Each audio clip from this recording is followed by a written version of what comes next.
Welcome to the City of Bakersfield Planning Commission meeting. This television broadcast is brought to you by the local cable companies, the County of Kern, and the City of Bakersfield. You can watch the rebroadcast of this meeting Saturday at 7 p.m. and Sunday at 10 a.m. The agenda for this meeting can be downloaded at www.bakersfieldcity.us. Presiding over this evening's meeting, Chair Zach Bashir-Tosh. It is my pleasure to call to order the July 20th, 2023 Planning Commission meeting. Madam Clerk, would you please call roll? Chair Bashir-Tosh. Here. Vice Chair Cater. Here. Commissioner Biddle. Here. Commissioner Core. Here. Commissioner Coman. Here. Commissioner Lomas. Here.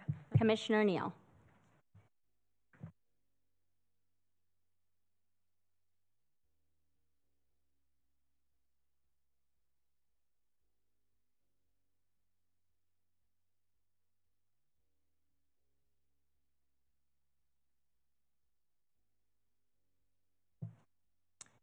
Please stand for the Pledge of Allegiance.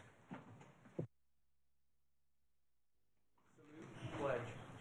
I pledge allegiance to the flag of the United States of America and to the republic for which it stands, one nation, under God, indivisible, with liberty and justice for all.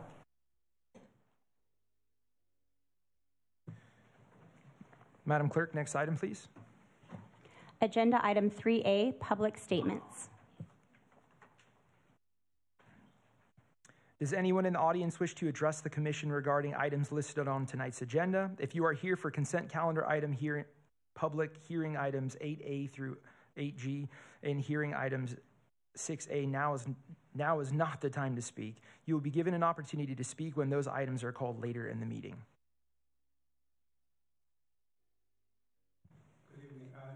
I would like to have item 5A taken off of consent.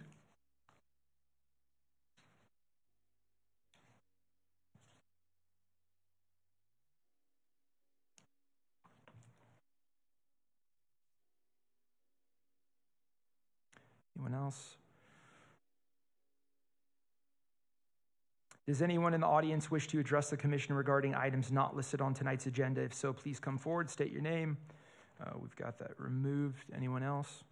Seeing no one else, Madam Clerk, next item, please. Agenda item 4, consent calendar items. All matters listed under the consent items do not require a public hearing and will be enacted by one motion. There will be no separate discussion of said items unless staff or commissioner request specific items be discussed and or moved for separate action. We have removed... Chair Bashir-Tosh. Oh, yeah, sorry. I'm moving ahead. Yeah. May I get a motion approving the consent items?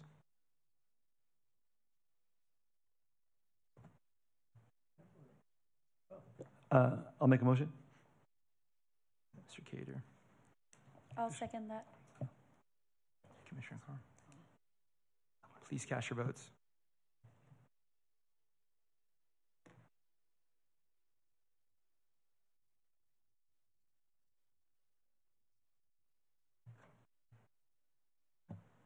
Motion passes with Commissioner Neal absent. Thank you. Madam Clerk, next item, please. Agenda item 5, consent public hearings. Okay, now is the time for consent public hearing items. If the item is not removed by commissioner, staff, or member of the public, the commission will vote on all items in one motion without further comment. If an item is removed, it will be placed at the end of the non-consent public hearing items. At this time, I will now open all of the consent public hearing items with the removal of item 5A. Does any commissioner or staff or member of the public wish to remove anything else? At this time, the consent public hearing items not removed are now closed. May I get a motion to adopt staff's recommendation on the consent public hearing items not removed, incorporating all staff memoranda and revised staff recommendations? I'll make a motion to approve all items on the consent calendar except for 5A. Commissioner Coleman, I'll second that. Commissioner Biddle. Please cast your votes.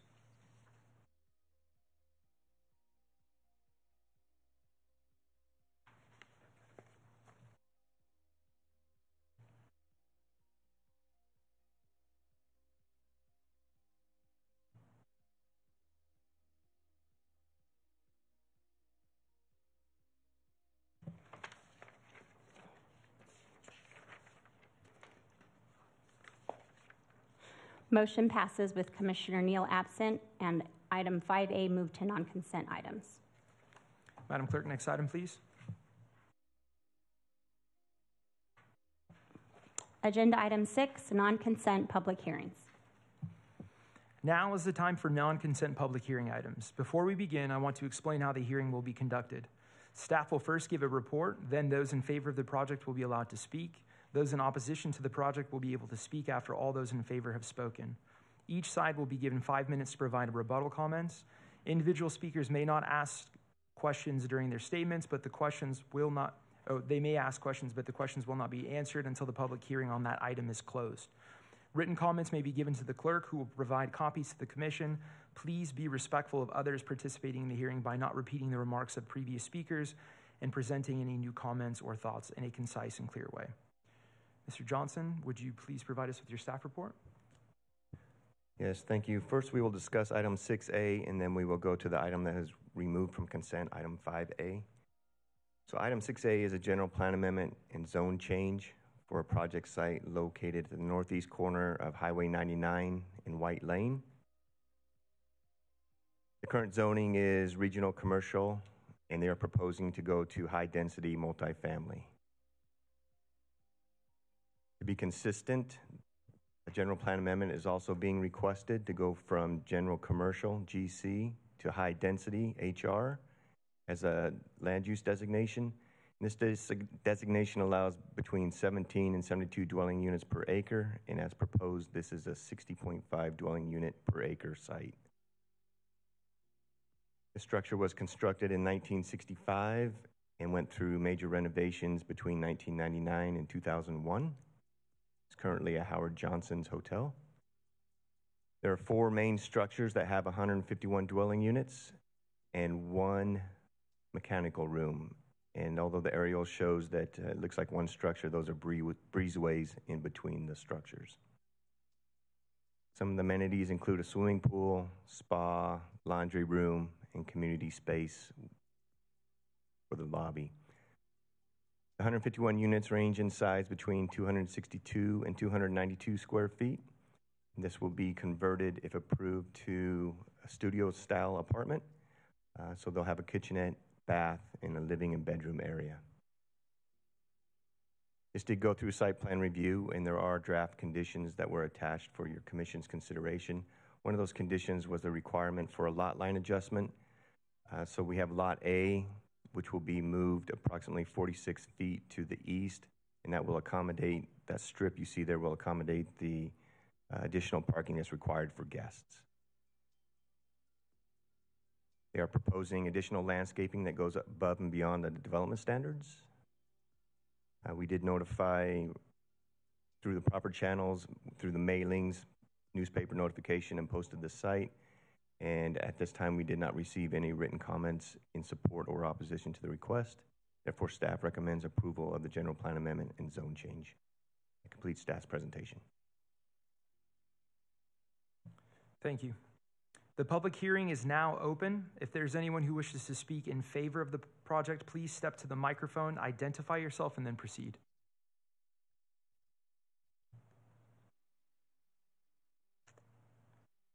Is there anyone who wishes to speak in opposition to the project? Please step to the microphone, identify yourself, and then proceed.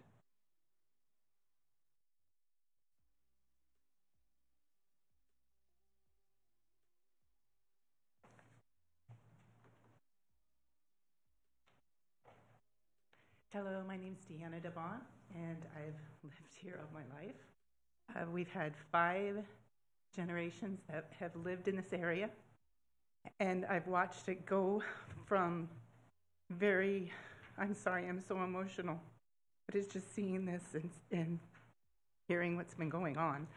The signs, just to let you know, we only have seen them for the last month and didn't realize, because we go through El Potrero to plans, so we really don't go through because there's a lot of road construction.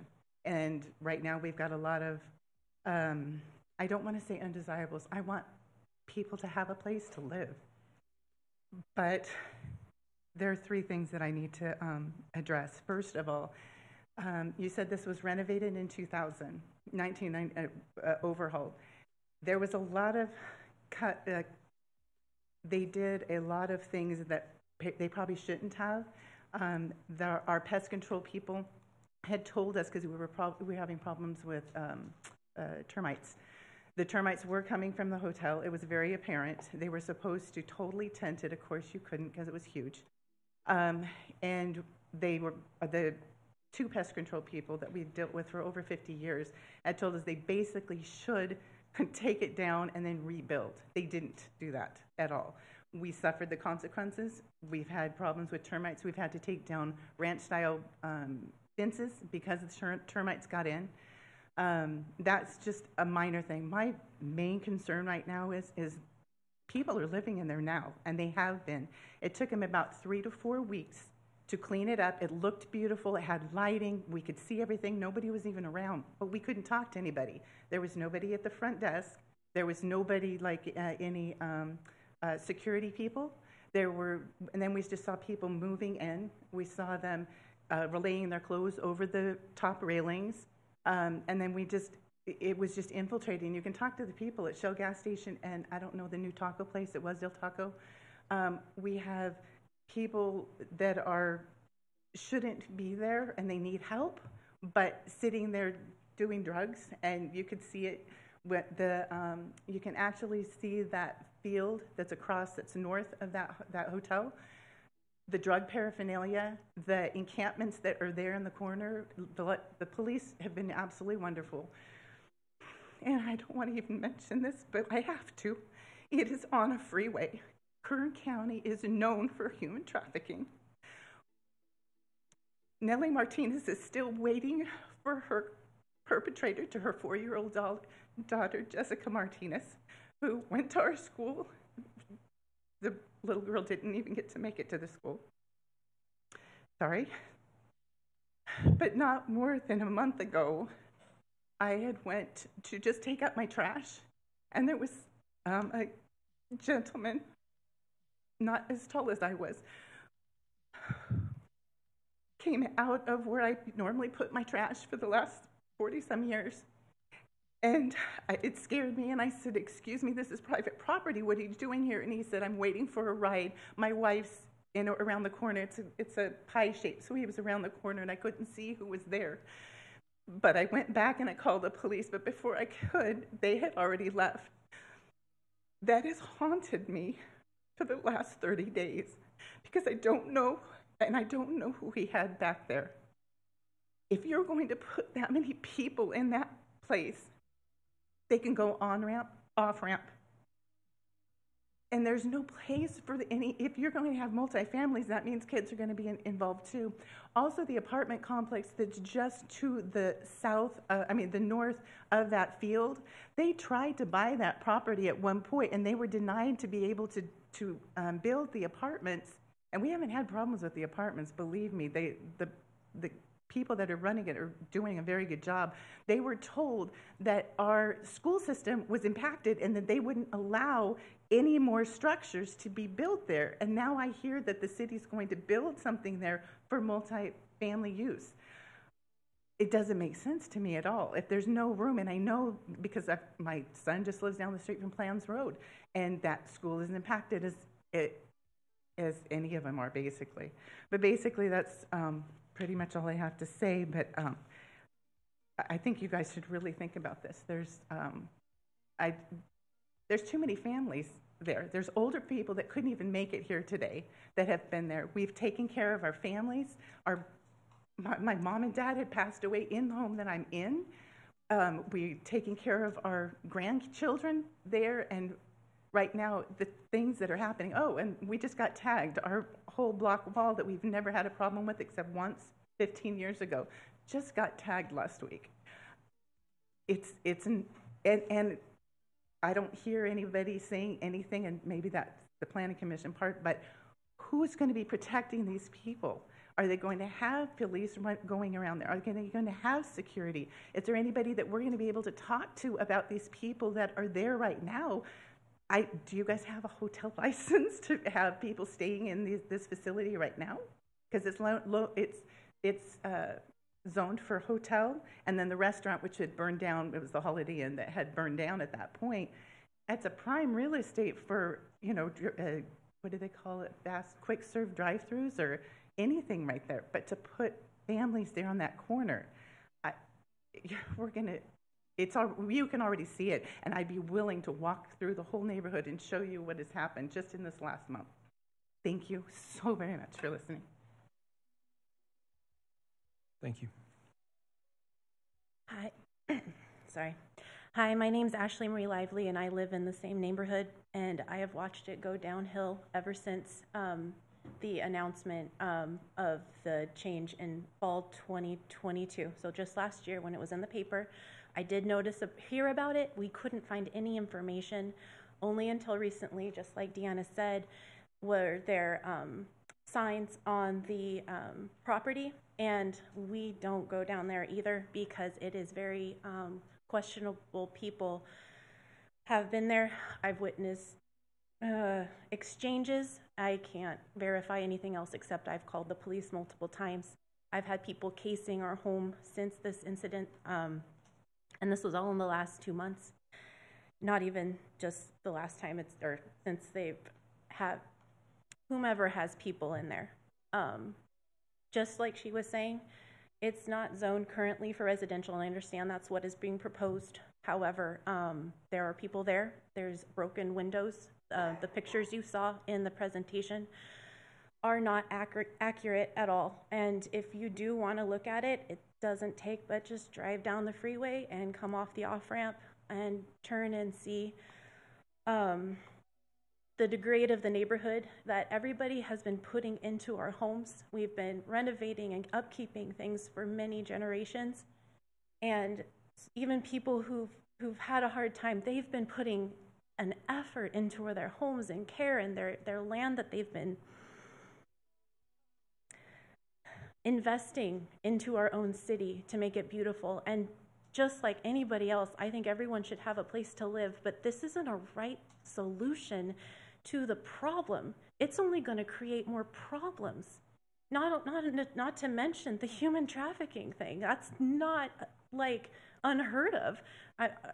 Somehow all of us, I'm sure, have been affected by one way or another, and you don't want more in our city. We want to prevent it. This would not be a wise decision. I'm sorry, I'm a mother of 2 young girls, and this is terrifying. So I would recommend you guys look into everything that has already been said. Check out the garbage, the trash, the encampments. Like Deanna said, the police have been called many times. There's only so much we can do.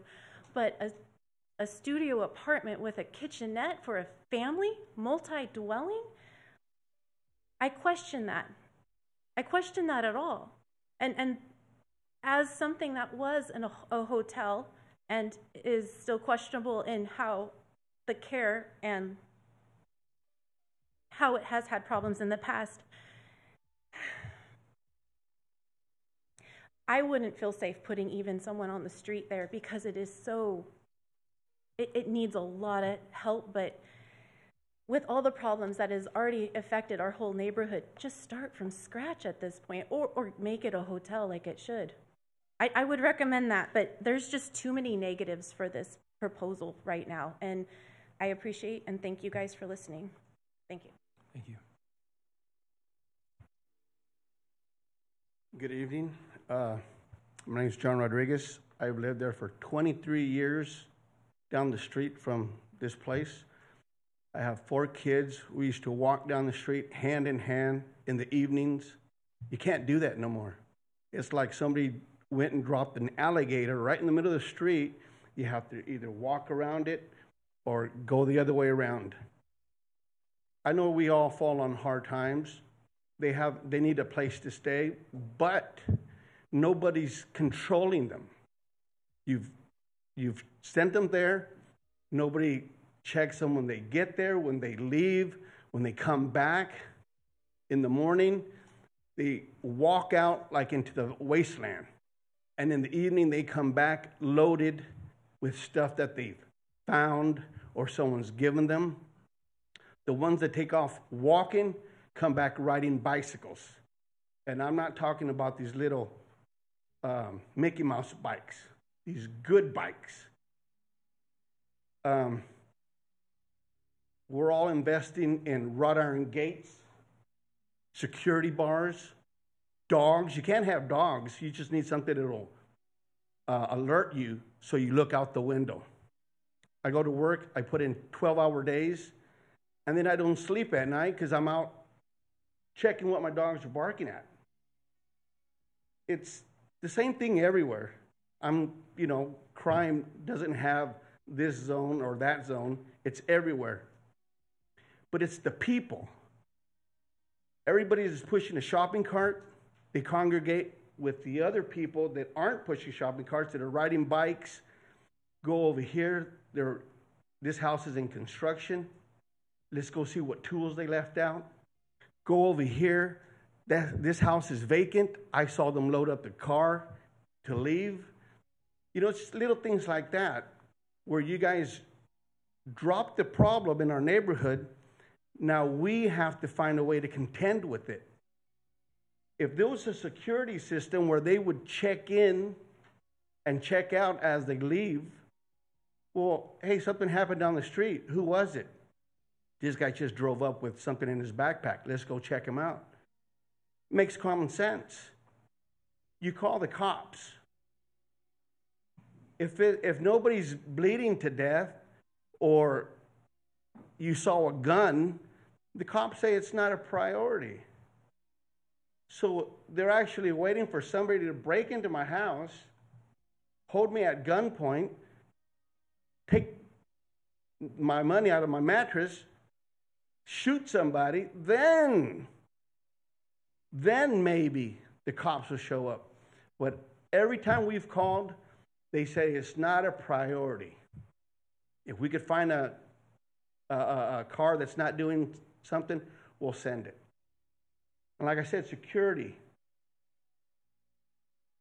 You go out and you can't look at them. If you look at them, I'm looking at you. What are you looking at? You put your head down, because what do they got to lose? They'll come back in the middle of the night. They'll bust your windows, slash your tires. And that's what the intimidation just keeps us with our head down. So there's nothing that we can do. We see something happening, and I tell my wife, look. Don't do nothing. Don't say nothing.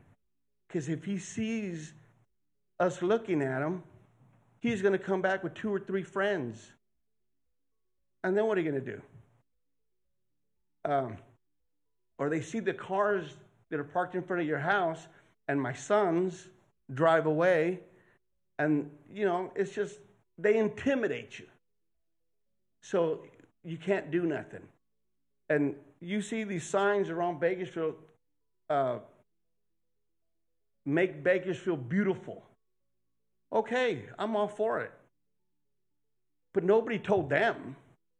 They're out going through our garbage cans, our recycling cans, even though you tell them it's just trash. Would you mind if I look through it? Yes, because it's just trash. I know what's in there.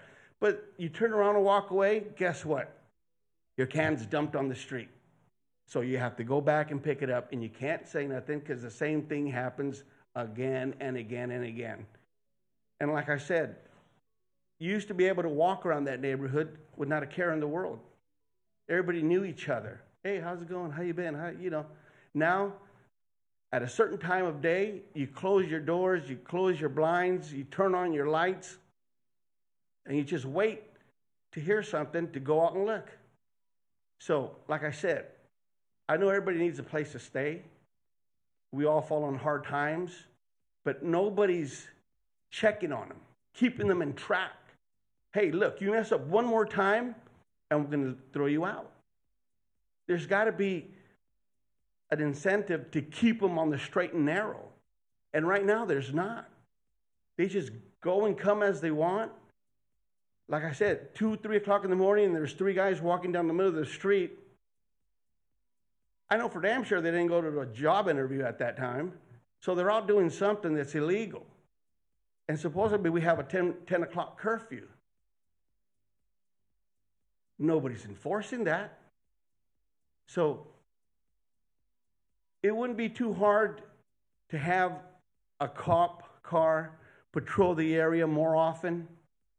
Go in there, knock on the door and say, hey, who was that person that just left? Who was the person that just arrived? I need to check that backpack.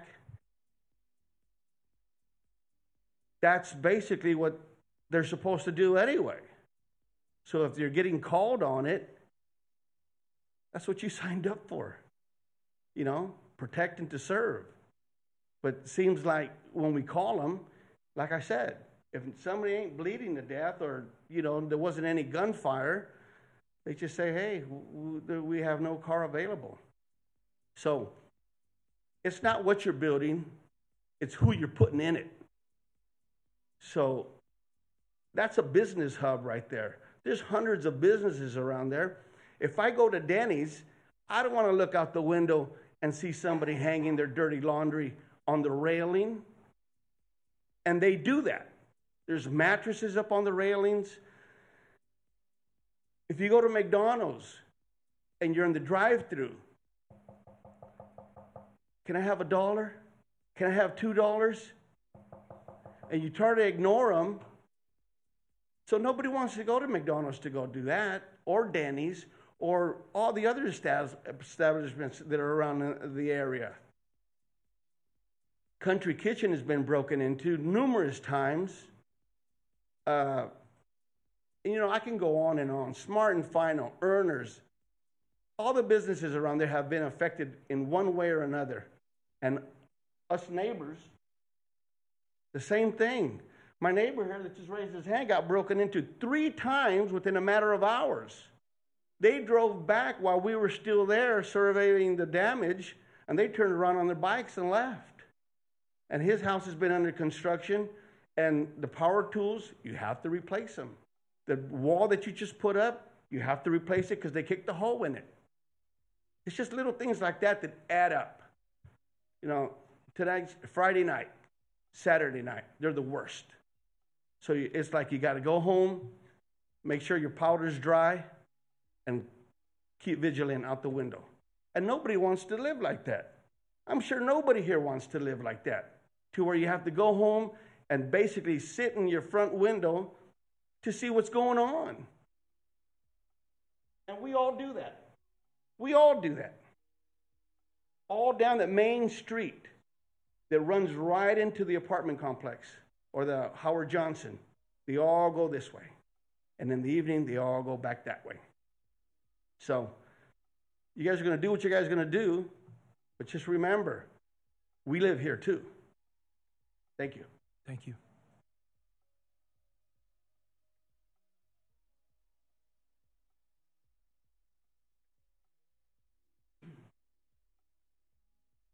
My name is Thomas Estrada. I live on McCall. I was born on that street, owned 2 houses. A couple years ago when the hotel was there wasn't much trouble. The troubles started recently. I can just repeat what a lot of people have said. I see the same thing happening. They build fires in the street, okay, in the middle of the night. They go through your trash, vehicles, anything you leave outside your property, they're going to go through it. And if you don't have a gate, they go on your property. I'm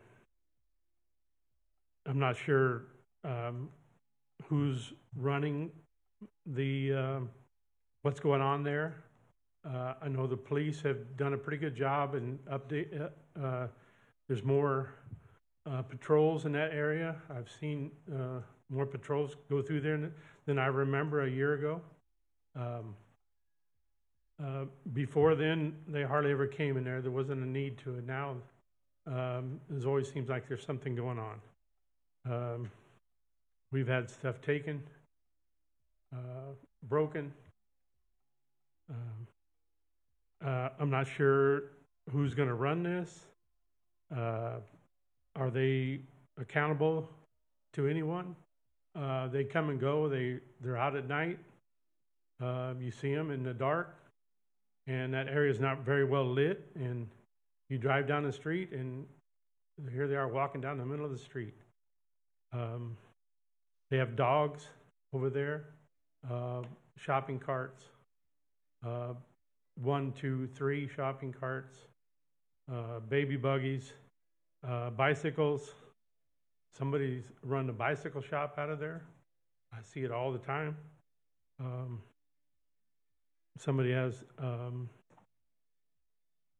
people over there, and I've seen 12 or 15 bikes out there being worked on or hanging out or whatever they do there.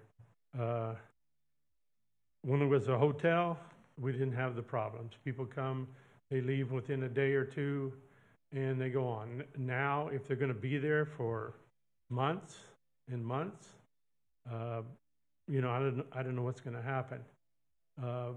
Those places are pretty small. I see them out at night because who wants to be in a motel room basically, 24 hours a day? So it's cramped in there probably. They want to get outside, so they're hanging out at night. They're wandering around in the dark, going to this business, that business, walking up and down the streets, digging through trash, looking in vehicles, whatever they can do. And I would just like some responsibility, for housing these people there, or the people that are there. Be nice to know who's going to be in there, how you get qualified, or who's going to be put in this hotel. And they put a nice fence around it, but if there's nobody controlling anything that's going on there, it's in and out. The fence really doesn't matter. You got openings to go through it. That's about all I have. Thank you.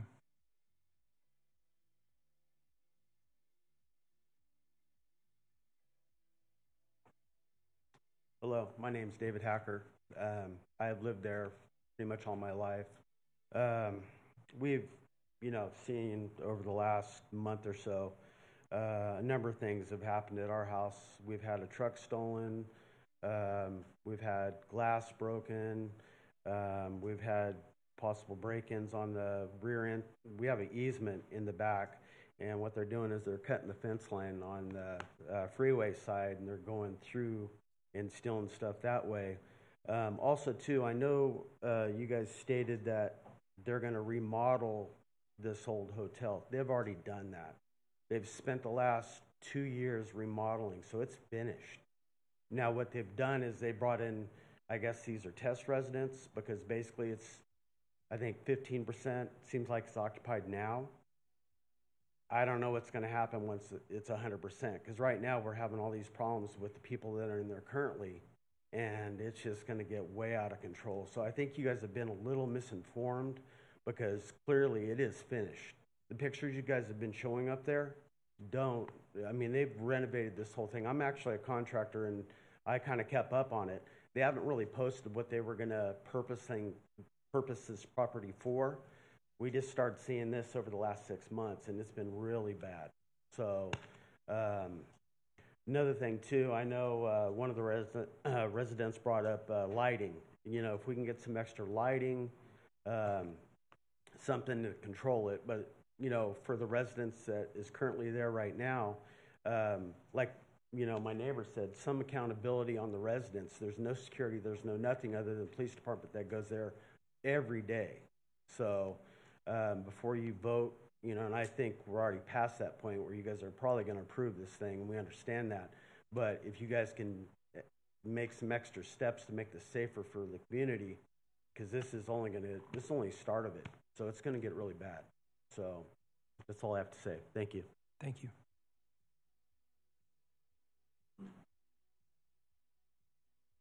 Does anyone else want to speak in opposition?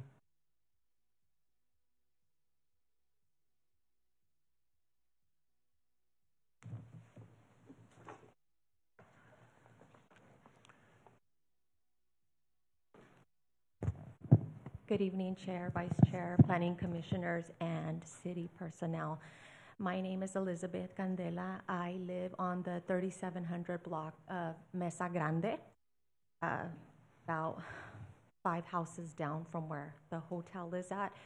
And I haven't been there as long as my neighbors have been there, but I am born and raised in Bakersfield as well, and I know there's a lot of things that need to be addressed. But I will tell you, in the time that I have been there, things are different. You know, I work from home still, so I am there most of the time. I work from home, I work from Zoom, and you know, I hear the constant screaming, the bangings, people randomly knocking on doors, my neighbors' doors.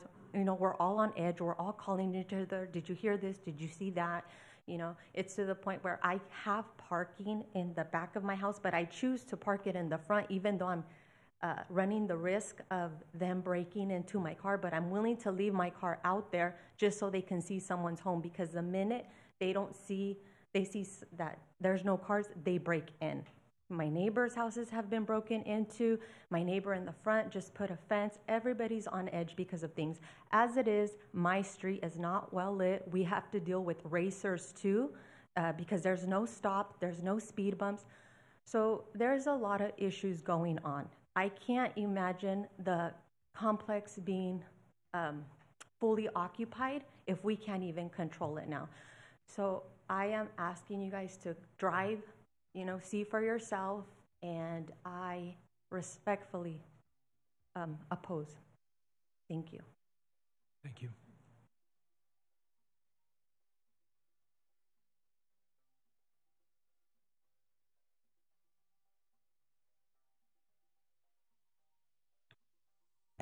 Hello, my name is Fidencio Mendoza, and I live in that area. And you know, I had a problem with my house because I was renovated. So in 7 days, they only had 1 day without broken in. So I had 2 properties about 500 feet apart. So I went in and take care of one, and when I went and take care of one, they broke into the other one. And 2 days ago, so it was this guy in front of my house, semi-naked, you know, getting the hose to wash up. And I had the cameras. I mean, so how good is gonna do that for my wife? And I know all of you have a neighborhood too, right? So what would you do? You would be in our shoes. I mean, I know it's hard. So I oppose them to do that too. So that's all I had to say. Thank you. Thank you.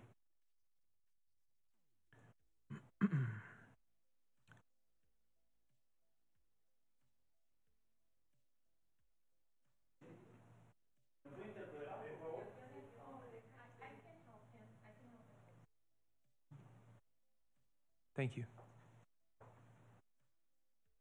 Buenas tardes.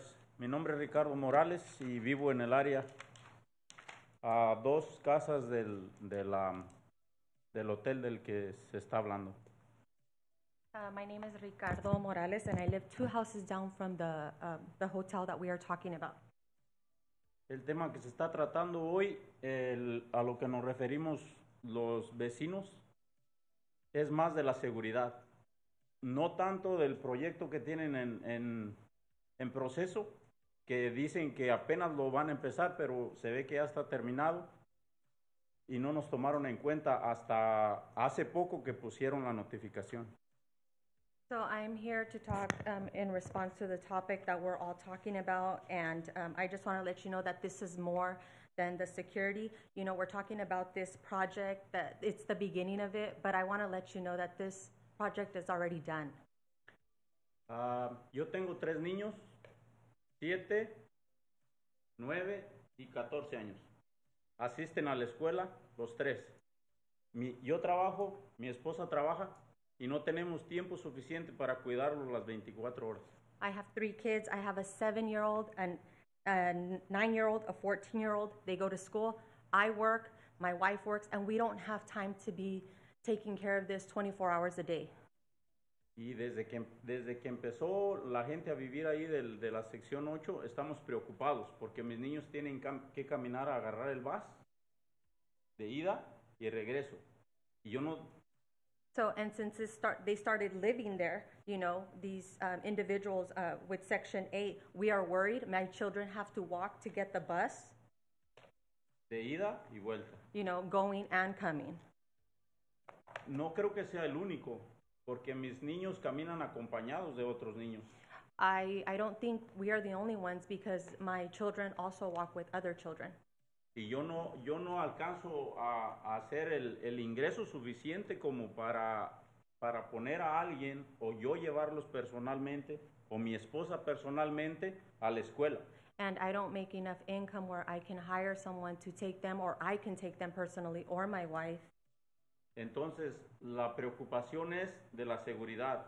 El proyecto, pues, inversionistas o la misma ciudad pueden tener tal vez la buena intención de ayudar a gente que no tiene trabajo y ha sufrido problemas económicos como lo sufrimos todos.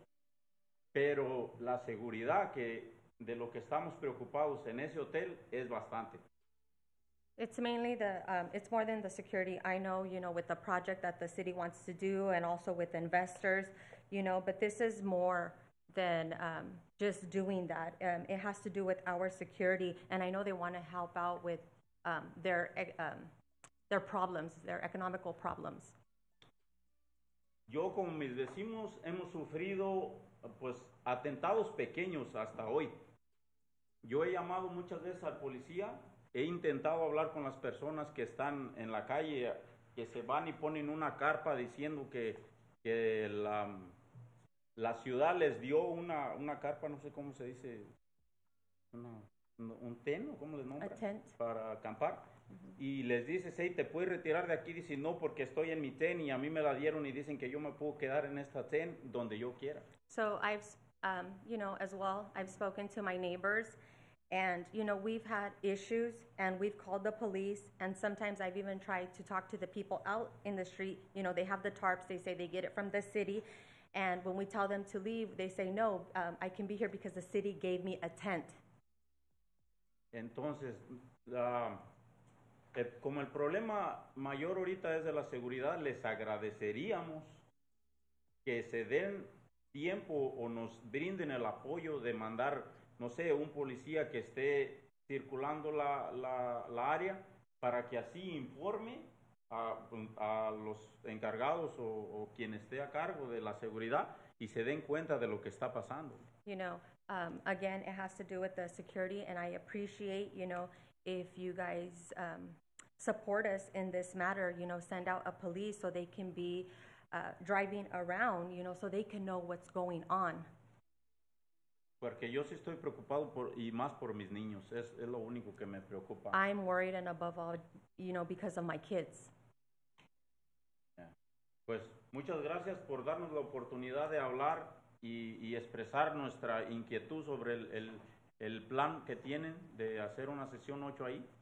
So thank you for the opportunity, you know, for allowing us to express and, you know, our worries and, you know, the plan that you guys are trying to do. Pero creo que la mayoría de los que estamos cerca no lo aprobamos. But I know that most of us that are in that area do not approve of this. Y no por el proyecto, sino por la seguridad. And not because of the project, because of the security. Thank you. Thank you.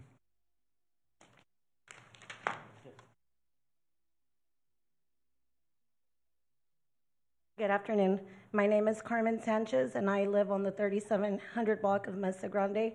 I've lived there for 15 years, and I've never feared for the security of my home like I have this last year. We've been broken into multiple times. My neighbors have been broken into multiple times, not just for the material stuff. We also worry for our own safety. We've had individuals approach us when we come home from a trip.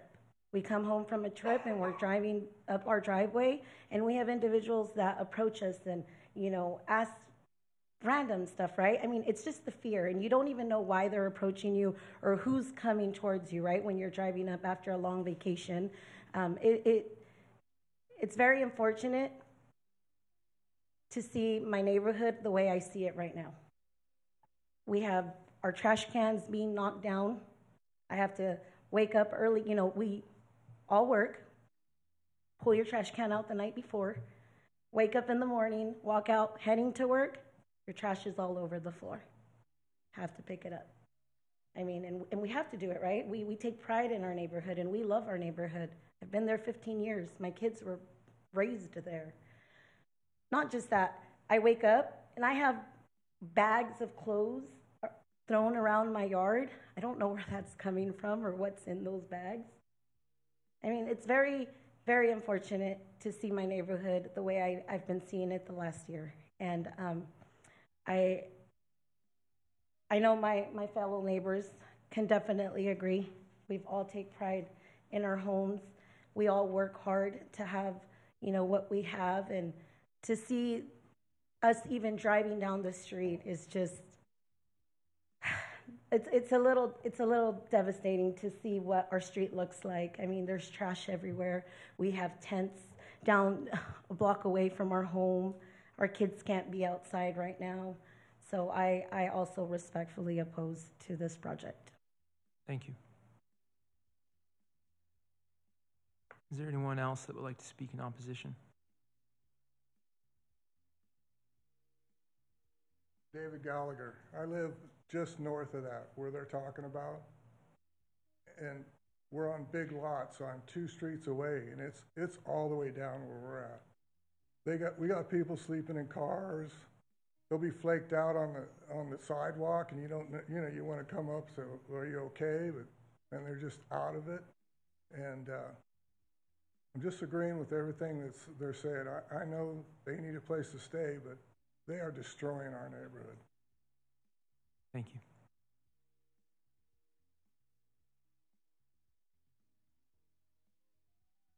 Does any commissioner have any questions for the public on this item? Remember, this is not a time to express any opinions on the matter. It is only a time to ask questions. Commissioner Coleman. Thank you, Chair Bashatash.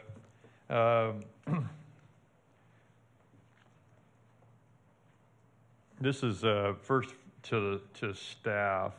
There's been a couple of comments made that this remodel project has already been done, and we're kind of doing it. We're kind of catching up with the zoning. Do we have any knowledge that this remodel has already been completed? I do not have that information available, no. Is there anybody here from the developer?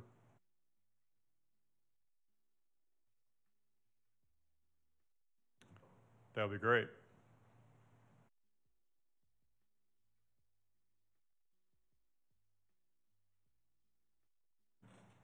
Justin Swanson with Swanson Engineering. We're the applicant. The owner was not able to make it tonight. He was thinking it was going to be on the consent agenda and didn't realize until last minute that it was not. I will try to answer any questions you have, though. Okay. So what is the status of this project? Has the remodel already been done? As far as I know, it has not. I believe that was a previous owner possibly that was doing work. We are going to be working on fire sprinklers, the landscaping, and some other work. The architect may be able to answer a little bit more about that. Is the architect here? He is.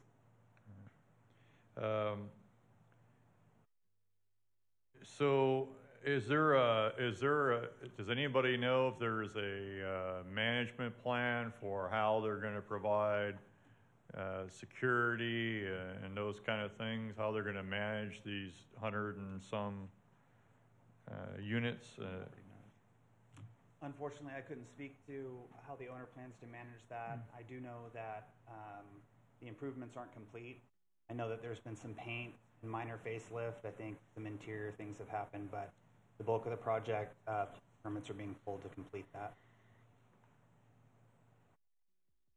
So you say you're the architect, so are there No, I'm sorry, I thought you were the architect. I'm an agent for the architect. You're the agent for the architect, all right. So are there plans for security, fencing, drive gates, lighting? Has that already been developed? It hasn't been developed. There are plans for gates and lighting. I can speak to the security aspect of that. All right. This last question is for staff. I'm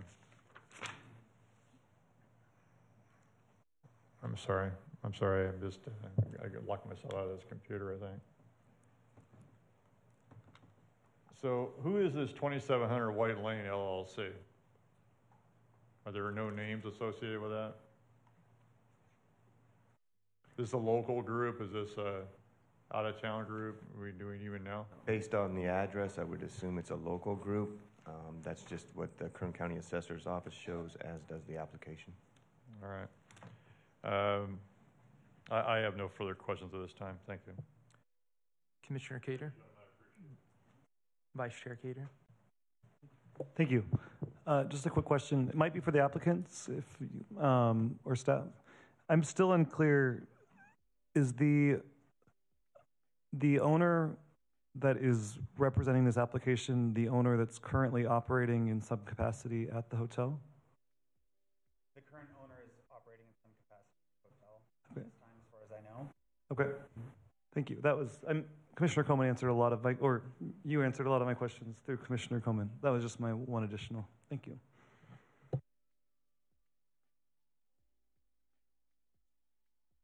Commissioner Biddle? Sorry, got to come back up again. I'll go nowhere.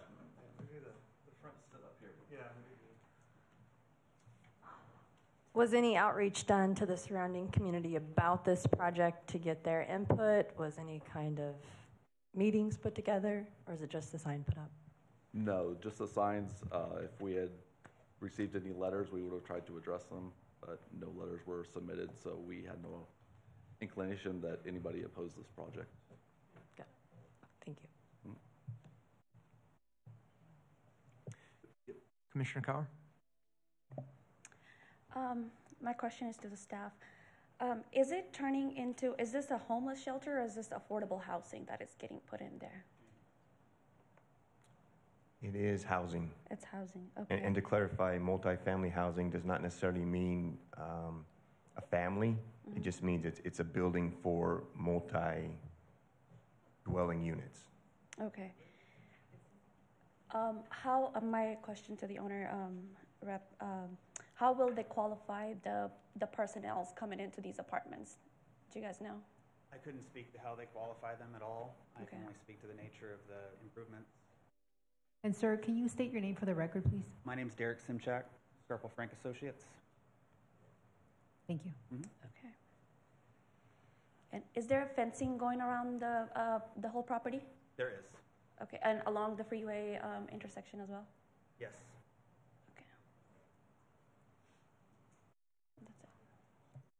Commissioner Coleman? Yeah, thank you, Chair. I'm sorry, I had one more question for staff. I know that there's been some state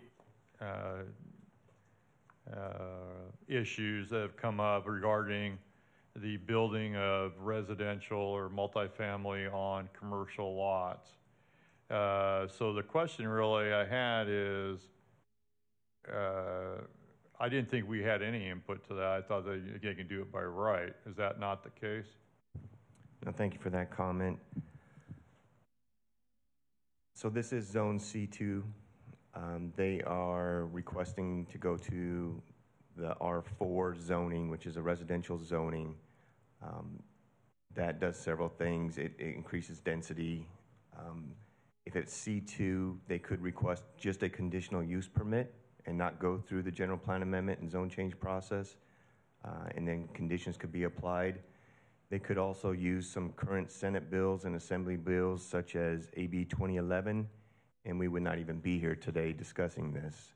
Of course, those require like prevailing wage and other items, but it's possible we would not even be here. So they're going through this general plan amendment zone change in an effort to help our housing element, and then recognize that this would be residential and not commercial property anymore.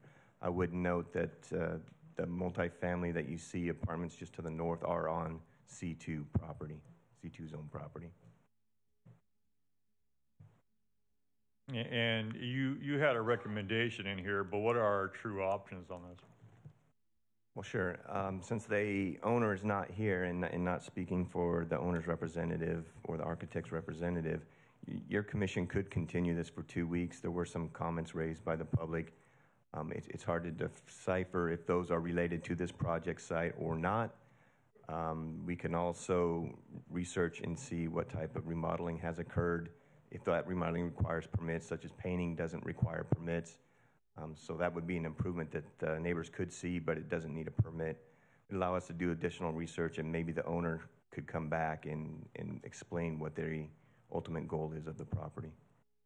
So if we approve this as written,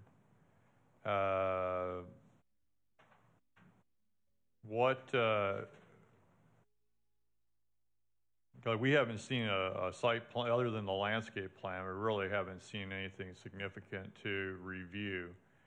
So if we approve this as written, then we will have no further input to this project. That's correct. It has gone through site plan review. So attached to the staff report was a copy of the site plan. The site plan, the elevations, the floor plan, and the landscape plan. So your other option is to add a more restrictive R4 PUD zoning with this, and then you could request that plan be brought back. So that is an option to have an R4 PUD. That is Does correct. that meet the spirit and the intent of the state rules? It does, because we're getting residential. It does have one more obstacle because it has to come back to your planning commission, but it does allow for the residential use. Okay, thank you. I have no further questions. Thank you. Do we need to have a rebuttal? No? We probably should, yes. Okay. If there's anyone who wishes to provide a rebuttal at this time on this item, if so, please be prepared to step to the podium. Each side will be given only 5 minutes, so make your comments succinctly without repeating the remarks of the previous speakers to ensure that everyone wishing to provide rebuttal comment has a chance to do so. We will give 5 minutes rebuttal for the side in wanting to approve.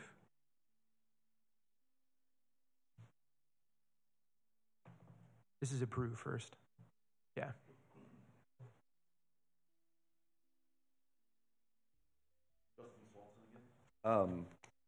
We would like to thank the public for their comments.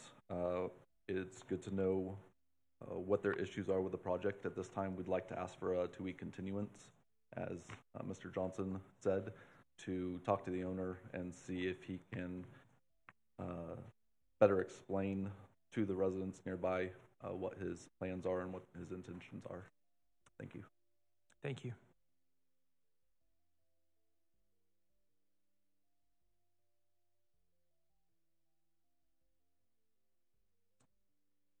We've got 5 minutes now for rebuttal from the opposing side.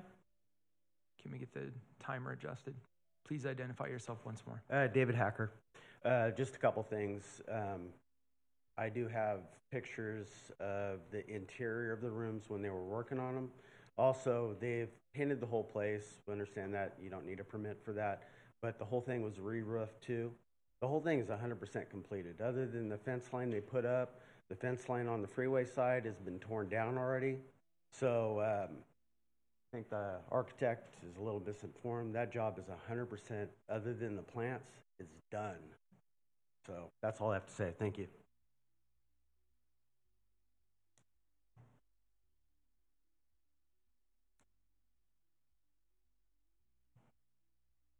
Deanna DeBont again, and I was just wondering why we do not know who the owner is, and that I would just like to know who the owner is, so at least we could talk to that person.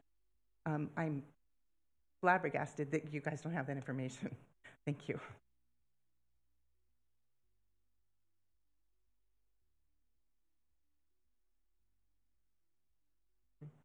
Are we spinning our wheels here since the applicant asked to to put this off for 2 weeks? No, it'd be my recommendation that you take comment. That will allow staff and the representatives to come back with some answers. And we did identify that Eli Cohen is part of the 2700 White Lane. And I would also add that we want to take the comments and we want to keep the hearing open so that we can come back in 2 weeks and provide the update. And at that point, if you want to add the PUD, you could. Do we need to do that, or do we have to, or should we make them start over again? Well, without having any other To information. renotice it and,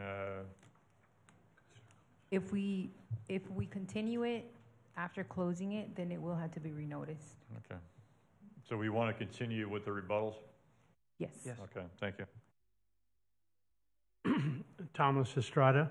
I'm not a contractor, but I think everybody in here has driven by, saw them re-roof the building, put up a fence around it, no gates, but a fence, a new fence. They hauled mattresses out of the place. All the interior of the rooms have been taken out and new stuff was put in. And outside was painted with lighting on each of the room, like probably in the day when every room had a outdoor light on it, the motel. And now most of those lights, a lot of those lights are not working or off or however that works. But I know a lot of work was done on that during this past year. And if the last time they said it was remodeled was, I believe said 2012, they did a lot of work in the last year at that location. And I think you get the same response from almost everybody that lives in the neighborhood. Thank you.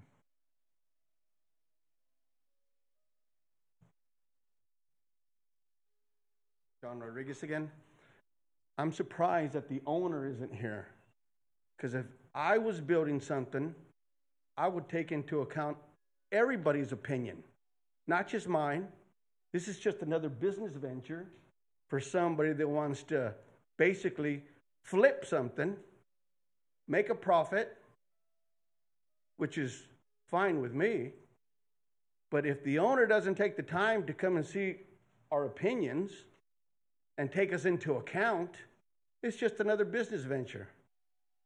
You know, did we make a buck? How much did we make? That's it. Thank you.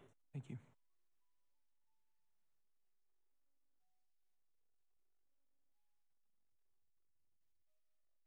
David Gallagher. I want to know how they were able to occupy whenever you guys don't seem to know that it was even remodeled. You know, they put all new countertops in there. They worked on the fire alarm system. They worked on the fire sprinklers. They've been working on it for a good year that I know of, and it's like it's not even a third filled up, and the police are there about every other week. You got probation there all the time. It's like it's not. I mean, if it fills up, it's just going to be unimaginable what's going to happen.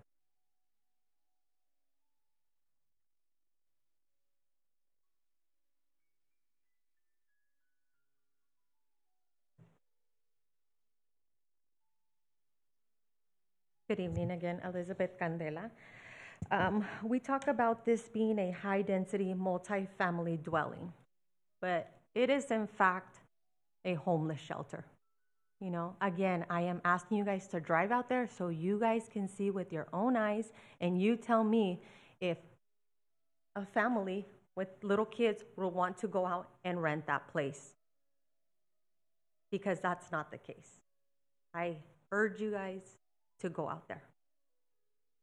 Thank you.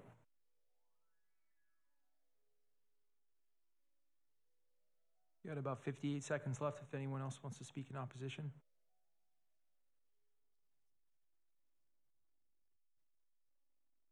I will now close the public Chair hearing. Bertrand, we can't close it. Oh, I'm going to keep it open. keep it open. Yes. So based upon the applicant's request, the motion would be to keep the hearing open for the August 3rd Planning Commission meeting. Okay. I just want to be sure that we're able to have public comment again at that meeting. We will. Okay, so it will be on the non-consent calendar? That is correct. And so it'll basically start over. We'll say other people here to support, and then allow the people that oppose to object Correct. again. Yes. Come back, and it'll be renoticed. It won't be renoticed because the hearing is staying open. All right, so where will these people go to know that this has been rescheduled? Will it be on our website, or how would that be? It's on our website. It's also posted at the city clerk's office. If we need to take emails or phone numbers, we can provide contact for them, or get their contact information. And I'm sorry, But I'm it's jumping August ahead 3rd of some of the other commissioners. I 5:30. apologize, but is the planner here for this project? So the gentleman right there in the beard, so if you guys want to get with him to get email addresses or whatever, I'm volunteering you for that. I'm sorry, I jumped ahead, so I'll wait till the comment section. Commissioner Lomas? Question to staff. Since it won't be renoticed, is there a way that the signage on the property can be changed to reflect the 2 weeks? It's not required, no, because the hearing is open, and That's why that's the reason why we continue the hearing and we leave it open so that it doesn't have to be renoticed. Understood. So it is not a requirement. The applicant's representatives are here, and I would imagine that they would go back and tell the owner that this might be helpful.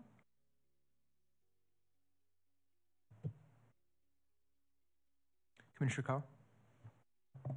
Yeah, I'd just like to request the owner to be present probably at the next meeting and especially address all the comments that we had today, security issues and what's the price point for these apartments and what's the qualification to get these apartments, if they can be present at the next meeting.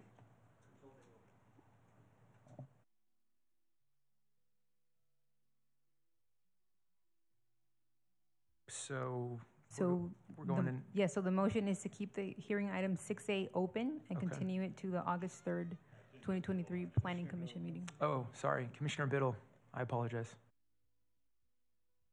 Kind of inappropriate to ask questions now, but say we were to deny this project instead of referring it to the next meeting, what would happen with the property as it sits? Are they able to continue to allow housing vouchers to keep that hotel occupied? Is there anything that stops the applicant from keep going the way that they are currently? as long as it's operating as a hotel, whether that be day-to-day, extended stay, as long as the transient occupancy tax is being paid, it can continue to operate as is. And to the public in the surrounding community, we understand where you're coming from. I live downtown. I deal with the same thing all the time as well. So we definitely understand everything that's going on, but it's extremely important to understand where the state's going with this as well. There are options for these developers to come in and do it on their own without our consent. So I recommend that you try to reach out to them, try to get your questions answered, and be at the next meeting, and be at your city council meetings with the same statements you made tonight, because your council members need to hear this too.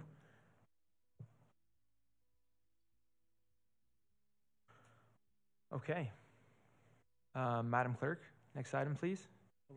No, we're continuing it? Yes, so we need to vote. Oh, we need to vote to continue yeah, it, sorry. yes. This has been an adventure. Yeah. So Do we're I have a keeping- motion to continue this?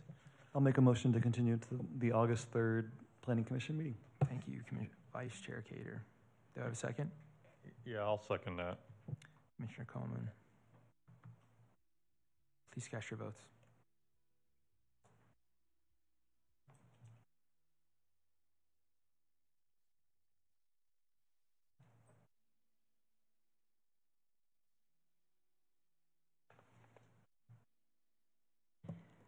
Motion passes to keep hearing open for item 6A for 2 weeks until the next Planning Commission meeting, with Neil absent.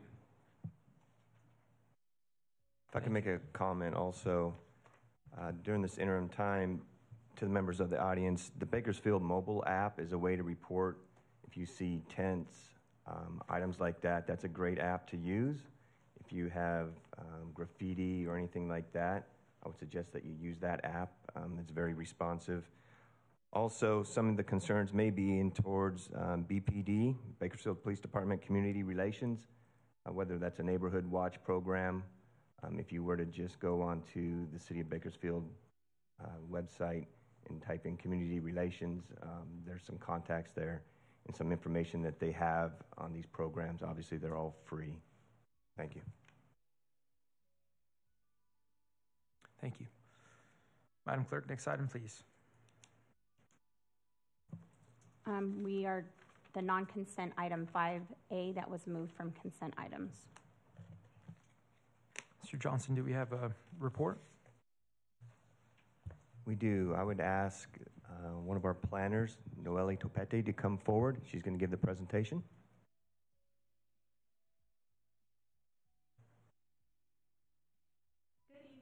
My name is Noelle Topete, Associate Planner with the Development Services Department. I'm here to present Agenda Item 5A, Extension of Time, Vesting Tentative Track Map 6850. Vesting Tentative Track Map 6850 is located near the northwest corner of Alfred Harrell Highway and Lake Ming Road in northeast Bakersfield. This is a request for a 3-year extension of time to allow additional time to record final maps. This request represents the last extension of time available for this tentative map.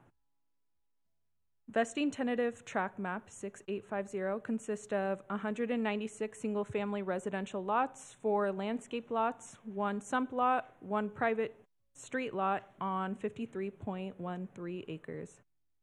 The typical single-family residential lot size is approximately 70 feet wide by 125 feet deep, which is 8,750 square feet. This map was originally approved by Planning Commission on December 7, 2006. In response to the economic downturn and recession, this tentative map received a series of automatic extensions of time as authorized by California State Legislature.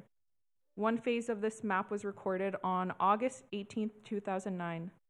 This phase consisted of 19 single-family lots, 3 landscape lots, 2 private street lots, and 1 designated remainder. On January 3, 2019, the Planning Commission approved the first 3-year extension of time for this map. Staff received written correspondence from 4 property owners.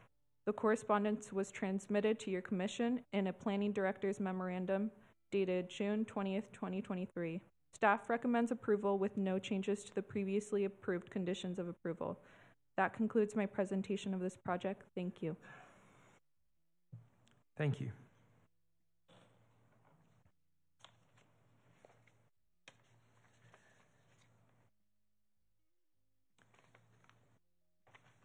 Okay, the public hearing for this is now open. Does anyone wish to speak in favor of item 5A? Please step to the microphone, identify yourself.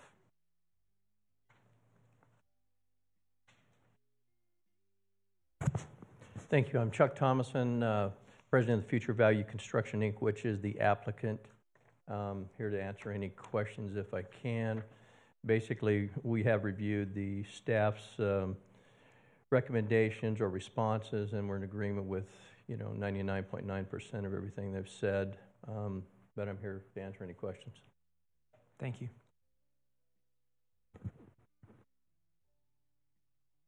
Does anyone else want to speak in favor? Seeing none, is there anyone that would wish to speak in opposition to the project? Please step to the microphone, identify yourself, and then proceed.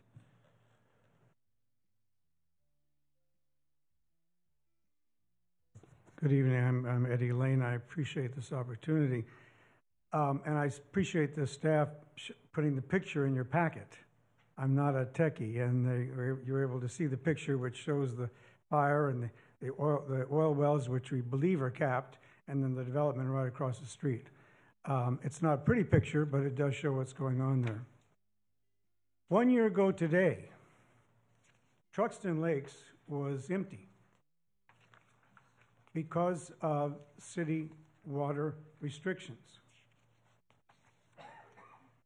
city water, whether it's where we live, or at the golf course, or Lake Ming, where the county is paying for that city water, or for this project here with Cal Water, city water is a continuum. It's very important that city water be treated that way, and folks, we're not always going to have this luxury of having water everywhere. It's not going to last. Looking ahead, the city has been, I think, quite sensible. Here's the Californian. Drought may be over, but ongoing conservation is needed. I think we saw that. I appreciate the Californian. Here's wisdom in water use. This was particularly interesting, where Mayor Go is out there with the Solera Homeowners Association. Yeah, this can be done. This can be done. And here we have Councilman Smith, truly a beautiful Bakersfield about protecting water and about water conservation. And finally, that mentioned in the letter signed by 4 of us residents there was city keeping its water restrictions in place even as Cal Water eases its grip.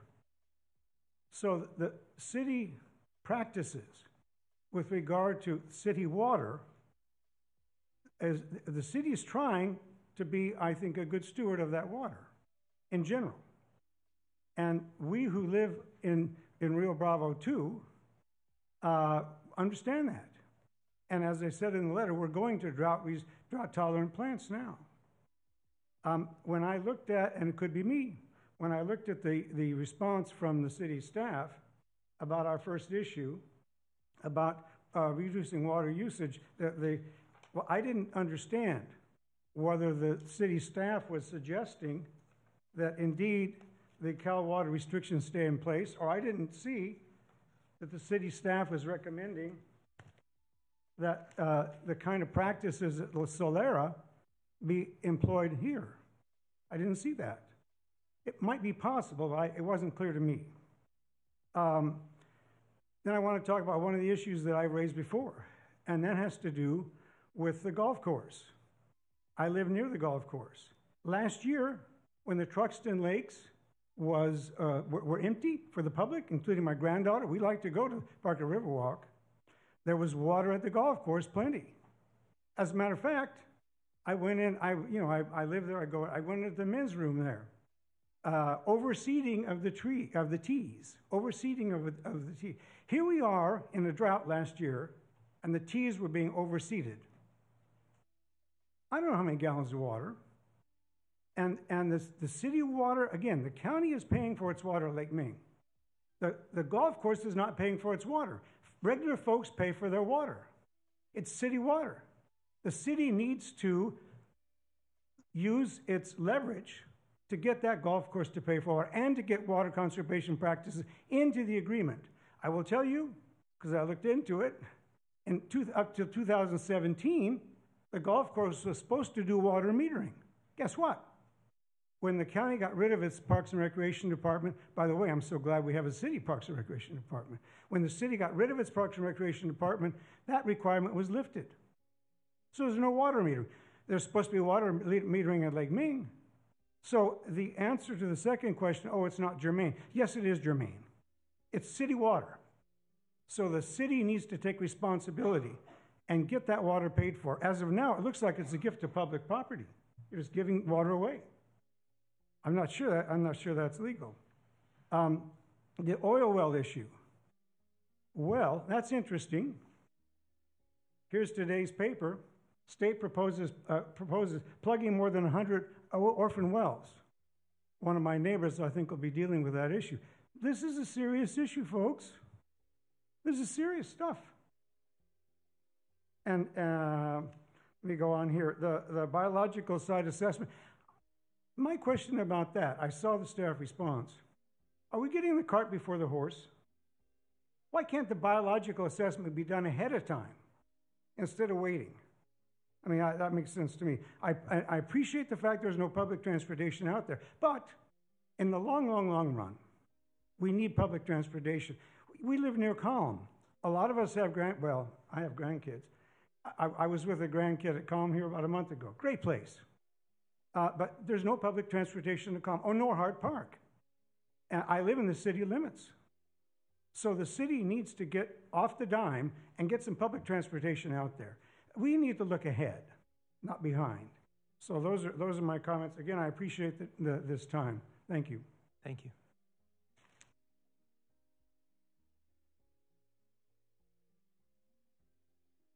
My name is Mike Sullivan. I live at Rio Bravo Phase 2.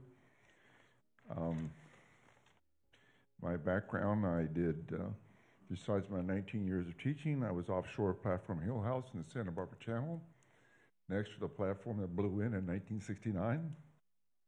I had my own oil field training company called Specific Training Consultants, and I helped open, run, and do the West Tech in Taft, the Oil Site Oil Energy Services Training and Education Center.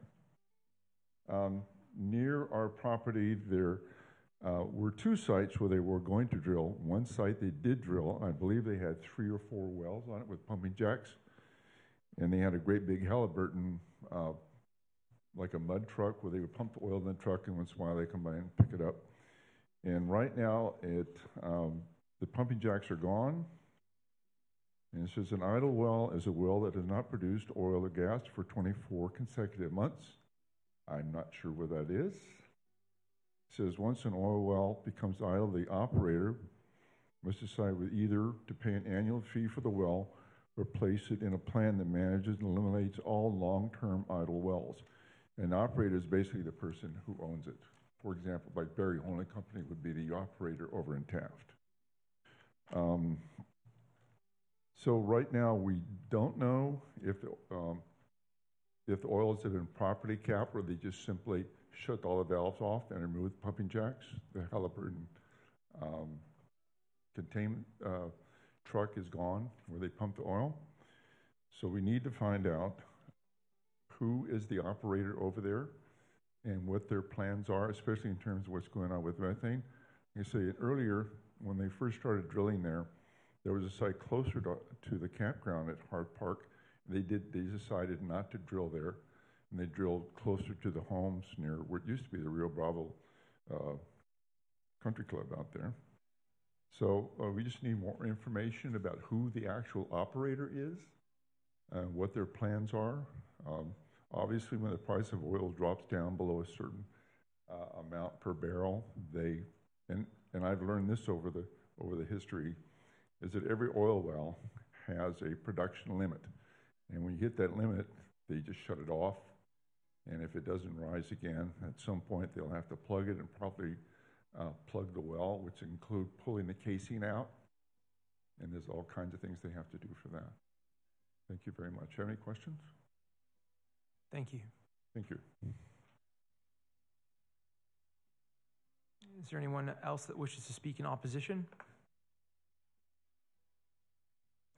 Seeing none, does any commissioner have any questions for the public on this item? Remember, this is not a time to express any opinions on the matter. It is only time to ask questions.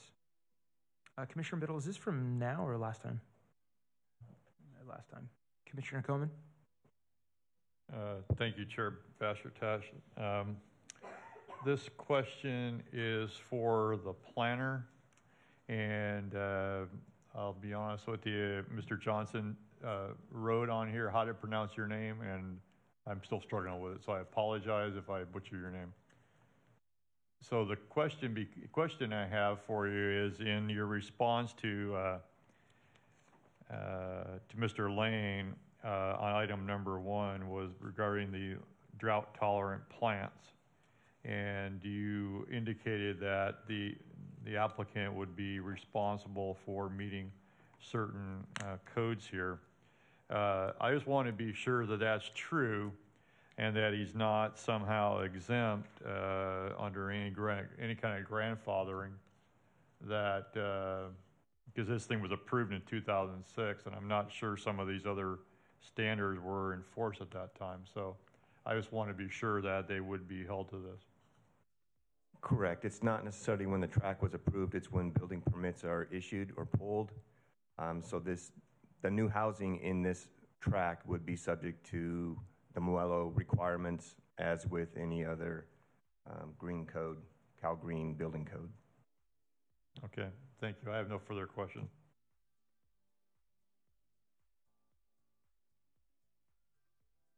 Commissioner Carr? My question to the staff will be regarding comment number 4. Since there's some houses already built on this lot, was there any phase 2 study conducted to see if there was any leaks in the past? The wells that are being referenced are off-site. They're not on this project site. It's an adjacent parcel. And if you go under CalGEM, which is the California Geologic Energy Management Division, which monitors wells, they have a WellStar database, and that'll tell you who the operator or owner of that well is. It'll tell you the status through CalGEM. And again, they're showing 3 of those wells as being capped. But again, this is not, those wells are not on this project site.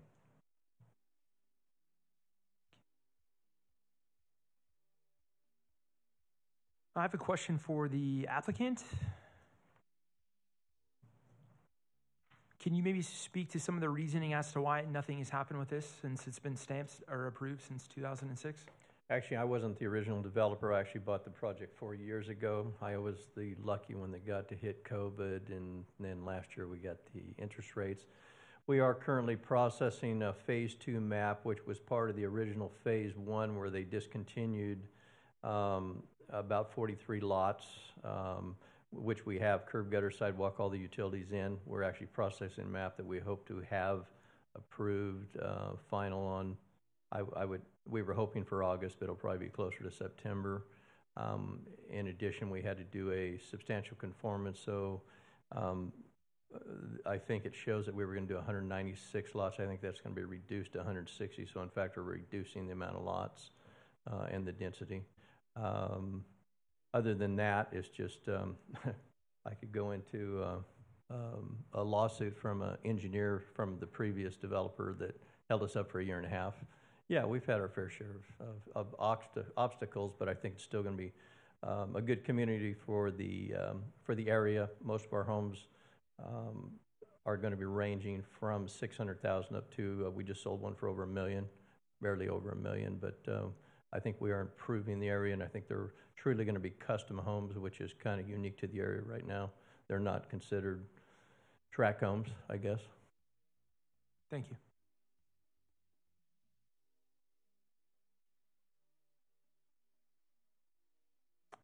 We will now move into the rebuttal period of this. Is there anyone who wishes to provide a rebuttal on this item? If so, please be prepared to step to the podium. Each side will have 5 minutes. So make your comments succinctly without repeating the remarks of previous speakers to ensure that everyone wishing to provide rebuttal comment has a chance to do so.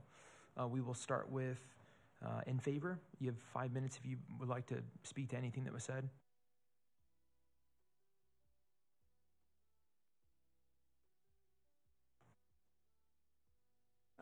I think the only comments I would make is quite honestly, probably at least half of these items are not on our property. Again, most of them were on the county. The wells are on the county side. They're going to be just south of the lake, but they are on the other side of the county road. Excuse me, county road that backs our property. The fire that they related to was actually on the county property too, and was probably related to, just a drive-by. Somebody threw out a cigarette. I would hope it wasn't intentional. The Kern River water, we don't have anything to do with that. We don't have anything to do with the Kern River Golf Course. So, I mean, I kind of look at this and go, there was so little of it that was actually even related to our subdivision. I was kind of surprised of some of the comments. Other than that, that was it. Thank you. Got about 3 minutes left if anyone else wants to speak in favor. Seeing none, we will move on to the 5 minutes rebuttal for those in opposition. Please step to the microphone and identify yourself, and then proceed. I'm Eddie Lane again. I'll be very brief because it's the same comments. Look, those oil wells are 300 feet away. They're capped? Are we sure? Let's do some research here before we go further. Let's make sure. There could be methane leaking. We don't know that. So somebody needs to take responsibility for that. With regard to the water issue, it's all city water. The city has responsibility to manage its water throughout the community, whether it goes to city water, which will water this project, or whether it goes to Truxton Lakes, or whether it goes to the golf course for the tees, greening the tees. So the city needs to get a hold of its water practices. That's what we're asking. Thank you. Thank you.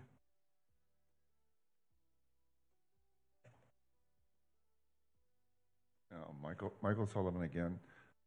With respect to the wells, just on the other side of the fencing for this project, methane doesn't know any boundaries.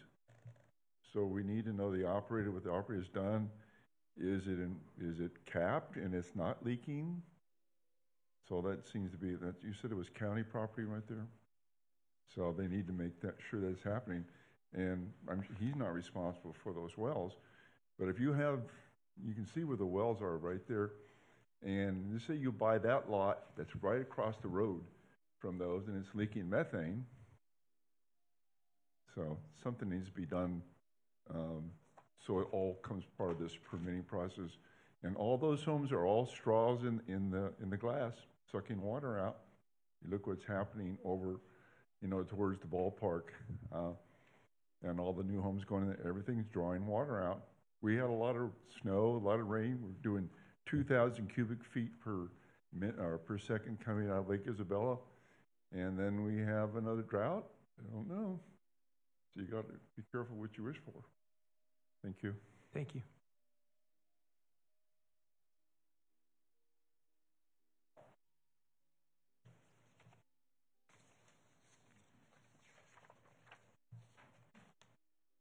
I've had to rip all my packets apart and piecing this together. I apologize.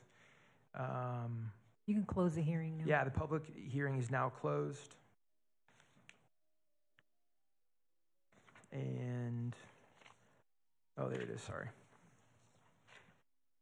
And I will return to the commission for comment and action.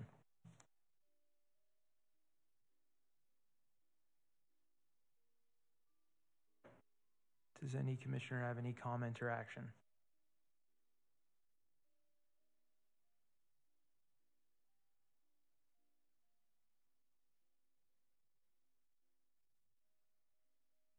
Commissioner Biddle.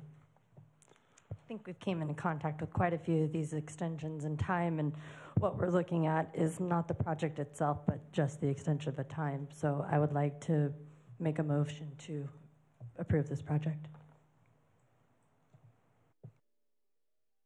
Anyone like to second that? I'll second that. Commissioner Biddle and Commissioner Coleman. Commissioners, please cast your votes.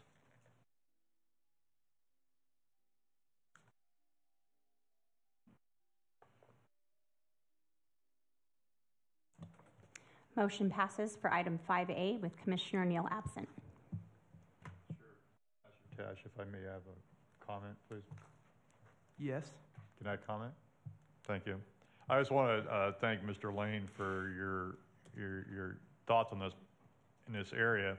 I think those are all great thoughts and things we need to be thinking about, just not germane to this particular application, but I encourage you to bring those issues along to council or on new map applications, certainly more germane. So thank you for coming and spending time with us today and sharing those thoughts. So thank you. I have nothing else. I'm sorry. That's okay. Madam Clerk, next item, please. Chair Yes. Tosh, since we did have opposition, can I read the appeal? Yes, sir. So decisions of the commission are subject to appeal by any person that believes they are adversely affected. The appeal must be filed in writing within 10 days from the date of the commission's decision. The appeal must be addressed to the city council and include the appellant's interest in or relationship to the project, identify the decision appealed, and address facts and reasons why the commission's decision should not be upheld. Thank you. Thank you. Madam Clerk, next item, please. Agenda item 7, communications. Does any staff have any communication time at this time? Any items? Yes, we will have a meeting on August 3rd. Thank you, sir. Madam Clerk, next item, please. Agenda item 8, commission comments.